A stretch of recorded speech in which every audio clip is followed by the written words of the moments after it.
আসসালামু আলাইকুম রহমতুল্লাহি বরকাতুহু। তে বন্ধুগণ, আশা করি আল্লাহ পাকের রহমতে সকলেই সহি সালামত আছেন।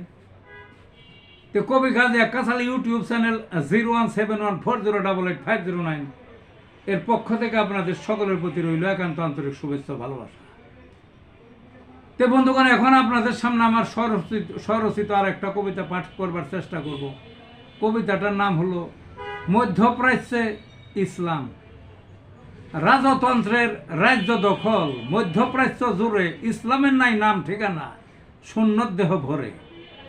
রাজক্ষমতার মসনদে বসা এমন লোকে বিরোধীদের সহ্য হয় না কতল বহু আগে। এক দেশের এক নেতা বাদশাহ নাম ধরে, পরিবারের সবাই শোষক, খাইছে লুটে পুটে। অন্য লোকের স্থান নাই বিশেষ কোনো পদে, কেমন ইসলাম সেসব দেশে তারাই শুধু জানে। পর্দা প্রথার মুখে থরি, ভিন্ন কালচার দেশে মহিলাদের এমন চরণ পশ্চিমা ফেল করে। ইসলাম ধর্মের মূল ভূমি, ইসলাম থেকে সরে বাদশা নামক কুলঙ্গারে সবই দিছে খুইয়ে। এই ছিল বন্ধুগণ কবিতাটি। ভালো থাকুন।